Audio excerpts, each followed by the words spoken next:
All right, so there's one more lesson before your midterm, and it's on shade.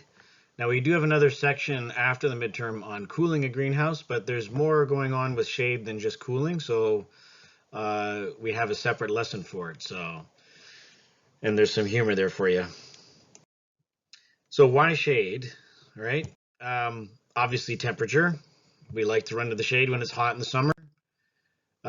Principally, that's because it's reflecting the light before it gets in the greenhouse. Remember, light transmits into the greenhouse and heats surfaces, which then re-radiate longer wavelength, which gets caught. And that's the greenhouse effect. So that sort of trapping of energy is what makes the greenhouse warm. So if we can reflect the light before it gets in the greenhouse, we don't have that conversion and thus we don't have the heat buildup. So in the sense, if we have this shade cloth, right, barrier to the sunlight, and it reflects, then we have a cooler greenhouse. Another reason for shading is light intensity. Now, we mentioned this when we discussed light, and these are similar photos from that lesson. The idea of what we call sun scald. So tomatoes that have not acclimated to full sunlight, when they hit sunlight, they'll burn. So typically what's happened here is a leaf was pruned away that was shading the plant, the fruit, and then the sun hit the fruit and it sunburnt it. Similar things happen to crops where, say, this leaf was being shaded, and then the plant grew, and the leaf was no longer shaded, and the sun hit it, and it sunburnt. These sorts of scenarios play out all over in horticulture. Hosta is a common problem with hostas, especially if you have a period of really soft, rapid growth, like protracted overcast weather, and then you get a couple of really hot, sunny, bright days, you'll get sunburn on your leaves. So we call that photooxidative damage. And just to remind you how that works from that other lesson, obviously the sunlight produces electrons, right? And in the process of photosynthesis, we generate electrons. And the process of combining CO2 and the products of water, we can use electrons to make sugar. That's how it works. So there's electrons involved, and if we have too many electrons, we end up not being able to consume them all, and the electrons end up being diverted, and they cause burn. Anything like protein or DNA is damaged by those excess electrons. So that's what we called photo and oxidative damage. So oxygen has to do with electron flow. So too much light causes burn. That's all you really got to remember. The other reason is light wavelength effects. So in this picture up at the top, we have the sun either setting or rising. Doesn't really matter. But when it's low in the horizon, shorter wavelengths don't actually penetrate through the sky very well. So we lose the blues and the purples. They scatter through a process called Rayleigh scattering, but don't worry about that. They're scattered out of the path of the light coming from the sun, which is why our sunrise and our sunsets are yellow and red. So ultimately, and I mentioned this also in the light lesson, the main issue is far red. So the longer the wavelength, the longer it can pass through the atmosphere as the sun goes down. So far red is one of the last wavelengths that makes it to the atmosphere towards the end or the beginning of the day. And from growing crops, this has implications as far as stretch is concerned, right? So we have a burst of far red in the morning and the evening. And so sometimes we use our shade to reduce the light, the far red light at the beginning of the day or the end of the day. And that minimizes crop stretch. So those people who are growing crops that are quite prone to stretch will delay the opening of their shade just slightly in the morning. The growth rate loss is minimal, and the savings on using growth regulators and such is worth it. Lastly, not lastly, but next is humidity. And this one is probably one of the most important ones I want you to remember, next to temperature. And the reason being, humidity is a big issue in a greenhouse. And if there's ways we can control humidity that's more economical than just heating up the air and opening a vent and blowing it out, then we should try using it. Heating up air and venting it means we heat the air and we lose the energy that we put in when we vent it, which is fine, though that heat and burp strategy is definitely something that has to be done. But there are tools at your disposal before you get to that. And in a glass greenhouse, the glass is cold, and the glass inside the greenhouse is cold. And so moist air from the plants hits the glass, and the moisture condenses on the cold surface. And that way we can sort of remove moisture from the greenhouse. So we can control how much air hits the glass by using our shade.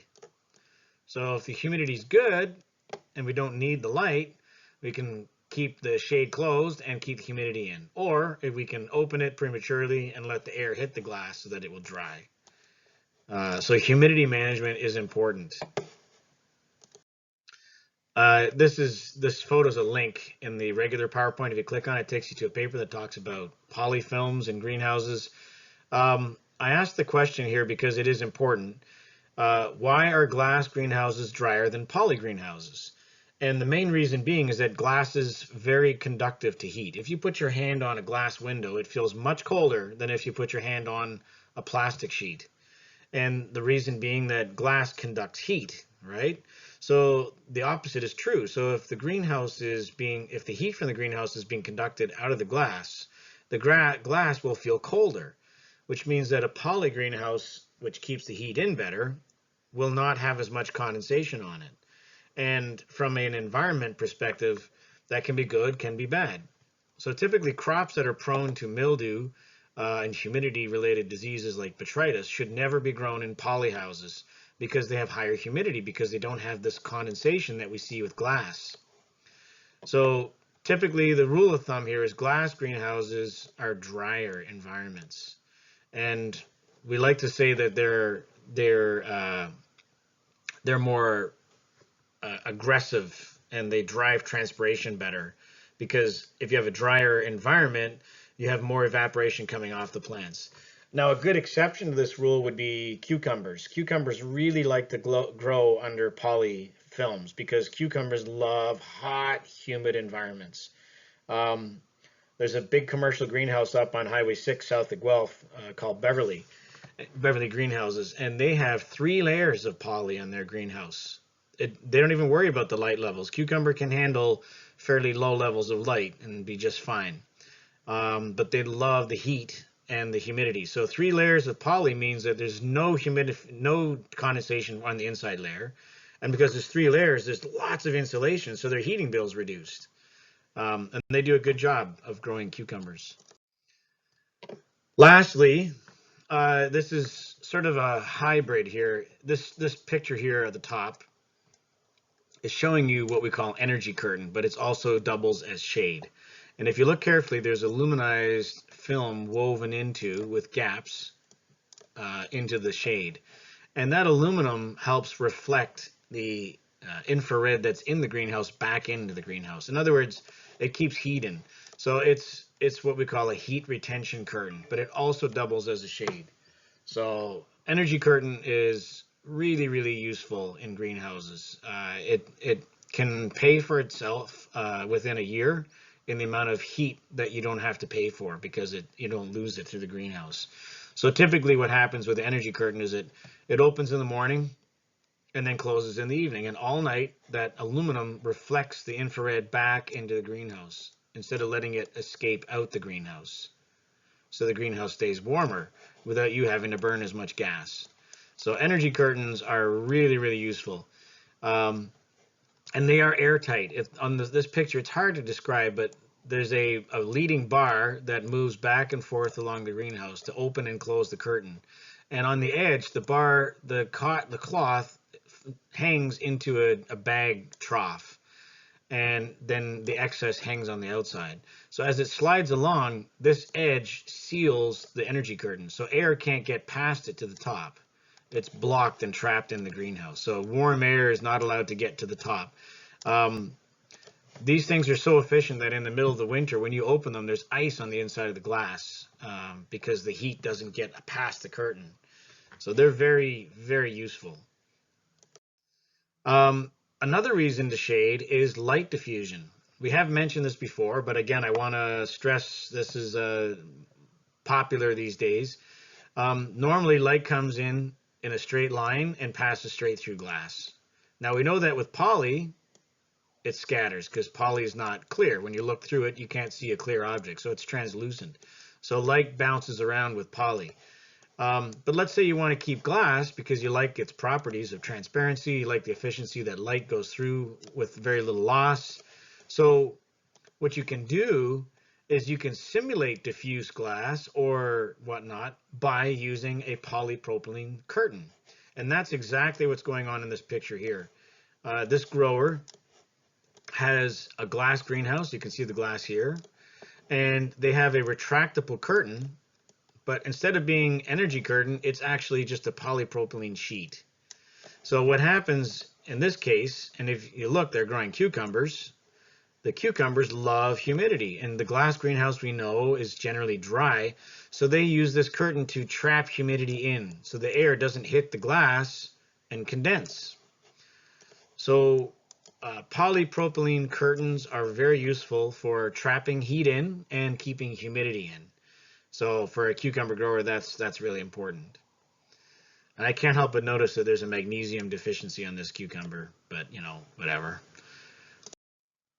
So what are the methods of shading? There's a couple. I'll start with the temporary approach, which is basically spraying a white lime-based paint. It's usually latex and lime mixed together, and you spray that in the exterior of the greenhouse. It's not permanent, it washes off. They do have machines, like this picture here is showing, that will drive along by themselves like a robot and scrub the glass clean at the end of the season when it's not needed anymore. So typically external shade like this is applied in the summer months to reflect the sunlight away from the greenhouse so it's cooler. We did this at our greenhouse every spring. And we use something similar to this brand here, but we use stuff that would stay on the glass until the first snowfall. And the snowflakes would actually slide it right off the glass and it would wash away. And because it's lime and latex, it's biodegradable. The lime, if it drains into a pond, you do have to be careful because lime obviously is really alkaline. And so the pH of your irrigation water can change if you have a lot of this washing into your pond. So be careful of that. There are scenarios where people actually have to get a brush and manually clean. That sucks. That would be bad.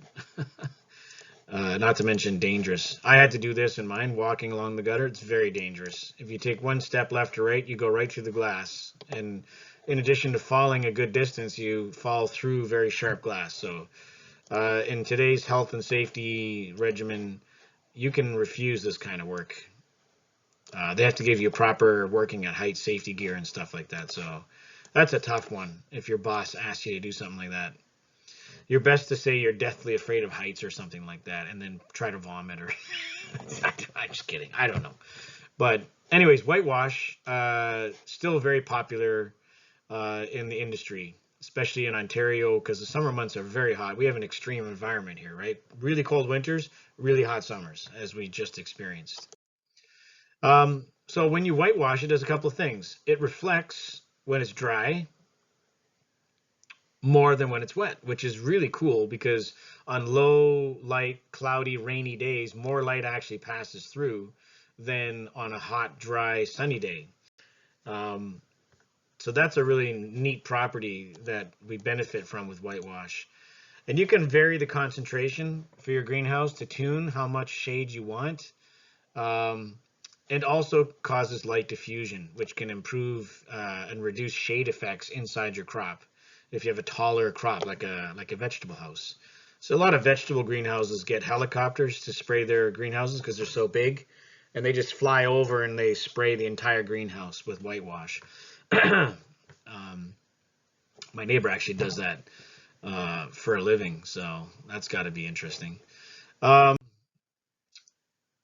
So you can also, there's different methods of adhesion. I mentioned there's some that wash off with rain slowly or snow removal, and some you actually have to use acid to wash them off. I'm not going to get into this in your midterm, but acid washing whitewash off your greenhouse is actually not the best thing because it actually damages, it etches your greenhouse. So as the acid goes down the gutter, it etches the aluminum or the galvanizing off the trough, and eventually it starts to rust. So I would think long and hard before I went with that style whitewash. Other methods of shade are external shade. And these methods, this is a commercial shade, external shade system. It can retract both directions, so it will move over and then park over the gutter and then move over if it really needs to be there. These are really popular in tropical climates.